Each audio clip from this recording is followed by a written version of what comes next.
Hello and welcome to Frozen Synapse 2 Dev Diary number 13. I'm Ian Hardingham, designer and lead programmer on Frozen Synapse 2. And today, off a short week, I'm just going to be answering a load of mail from last week.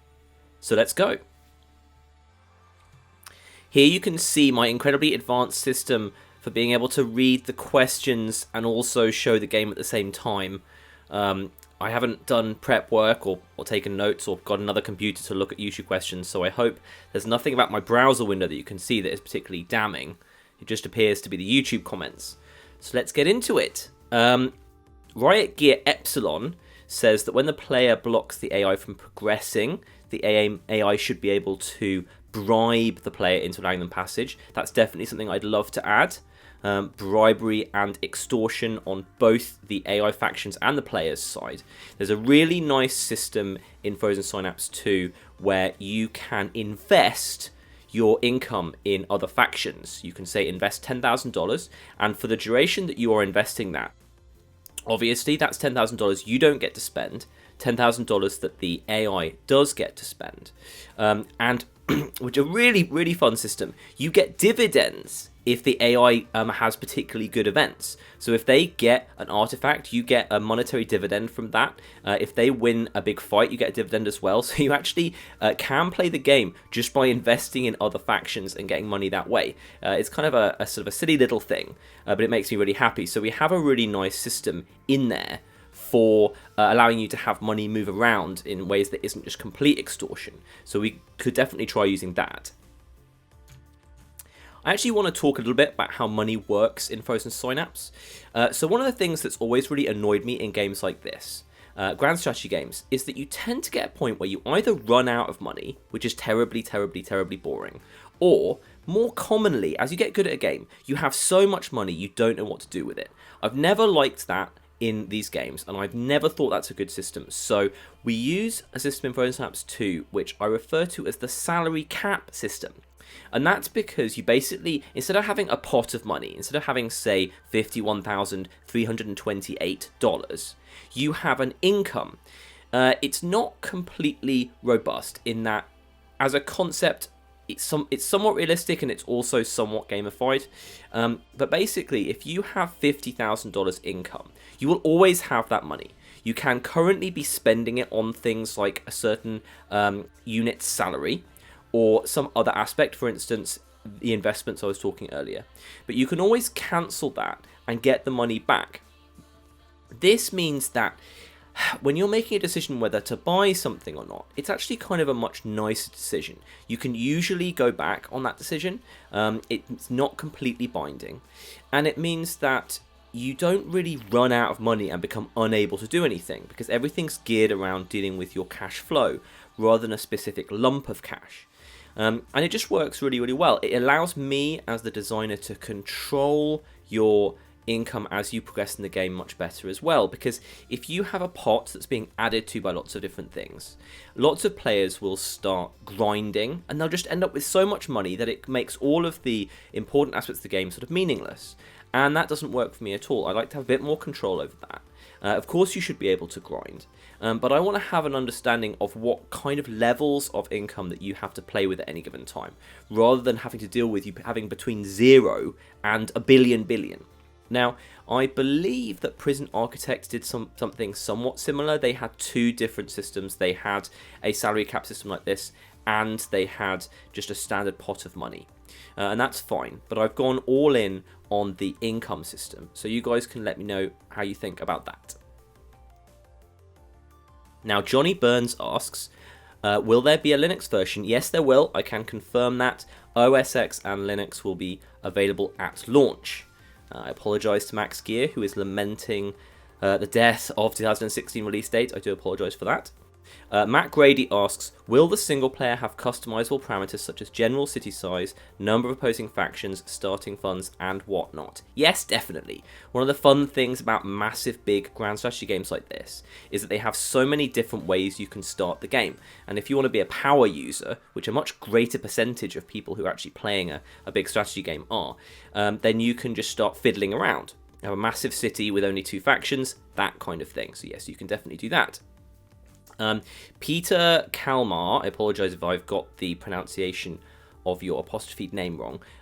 In the video, your squad encountered 2 other squads at the same time. Will there be a possibility of having them both fight at the same time? So this is a complicated issue. I would love to be able to have 3 or 4 or 5 different player battles in Frozen Synapse. And it's definitely something I want to add at some point. I'm not sure that specifically is going to make it into the full launch. Everything in Frozen Synapse is completely revolves around having 2 players, 2 sides. Now, having said that, and ignoring that issue, there will be times when you have allies at a place. So there could well be 3 different factions units taking part in a mission in a building. It's just that the way things are right now, they've got to be on one side or the other. In Frozen Synapse 1, there were plenty of missions that had sort of allied units that were a different colour that you were controlling or the enemy were controlling. So that will work well, and that's good.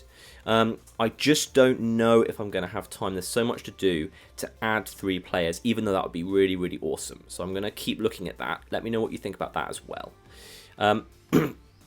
Vutav Mayen, again, I almost certainly pronounced that wrong, asks when the beta will start.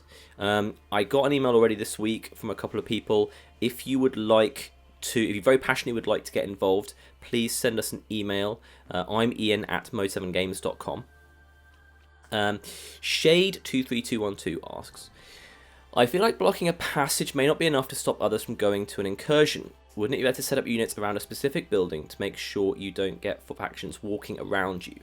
So I may have misunderstood that question, but I think this speaks to what kind of granularity you have on the city map.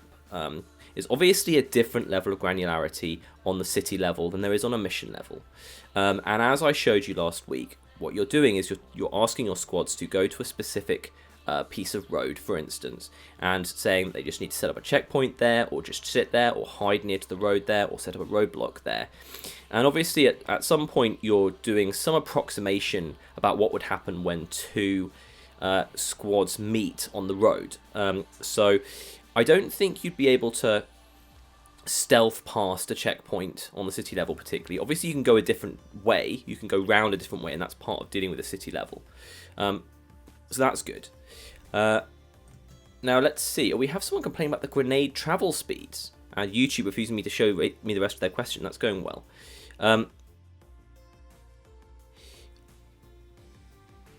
Grenade travel is quite slow. I've always found grenades to be slightly weird to use in Frozen Synapse.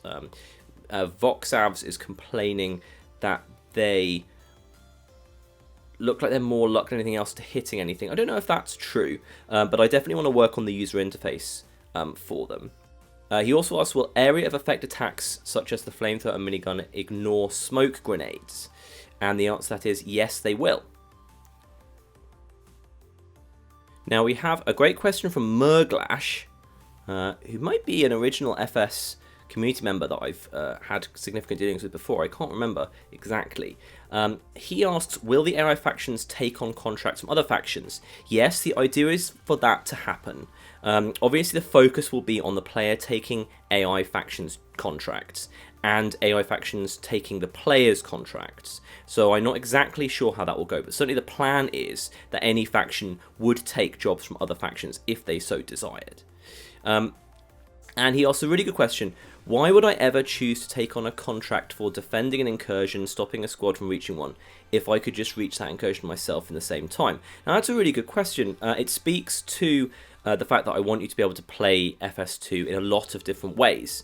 Definitely one of the paths I want to make available to you is one where you don't get actively involved in the incursion at all. You just help other people with what they want to do. If you want to promote one of the major competing factions to be the leader in the city, you can do that. You can help them any way you want. You can kind of be their agency in some ways. That's just something that I really want you to be able to do.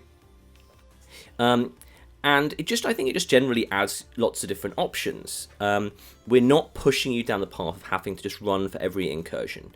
And in some ways I use the contracts to sort of point out to the player some of the different things they could be looking to do on the map as part of a way of trying to get people to learn the systems without having to go through a long boring tutorial. Cutscraft25 asks, will you be able to select a faction type like in Alpha Centauri with bonuses, penalties, and agendas that dictates how you play the game? Now, I guess the answer to that is I'm not entirely sure. The other factions have really strong political agendas that they will talk to you about, that they will pursue a lot. On the other hand, I haven't, I can allow you to play as Blue Sunlight, or I can allow you to play as Diamond Brothers, and that's not necessarily a problem. I'm not entirely sure if it quite gets to the Alpha Centauri level where they had a lot of sort of meta systems to do with the way that you ran your politics or your monetary systems or your research, that were kind of broader scale stuff than goes on in FS2. So while I'm taking a lot from Alpha Centauri in this game, specifically Alpha Centauri had so much flavor, sort of civilization style flavor, that each faction felt very different in some of the language that was being used. And I'm not quite sure that's exactly the same is the case in FS2 for the player. If you come against one of these specific factions, the kinds of things they do and what they say to you and how they deal with making decisions is personal to them, personal to their beliefs and their politics and their agendas. But the idea is that the player just has complete freedom to do what he would like. So he doesn't need to be the Diamond Brothers faction in order to be able to roleplay that kind of role. I don't know if I've just warbled nonsensically there, but hopefully that makes some sense. Ryan Mullins asks, will there be hot seat? And the answer to that is, watch this space. Voxavs asked if different floors of buildings, if we're having that, will each building only have one floor, which might not necessarily be the bottom floor, or will it have lots? Definitely plan on having a lot of different floors. There really are a lot of complications to do with this, but I will certainly be focusing on further depth videos when I get to work on that. Okay, I'm going to call a halt to the questions now. As always, thank you so much for everything you've said. All of your feedback has been incredibly useful, and please keep it coming. Also, let me know if these mailbags are the right kind of format, or if they're too long or boring or anything like that. Normally, I would be showing you something big I've been working on before doing the mailbag, but this week I've been working on something a bit secret. So as always, just let me know everything. You guys are all super polite and super nice online, and that's lovely. And it makes me think I'm not just developing in a vacuum, which is awesome. So thank you again for watching, and I'll see you next week.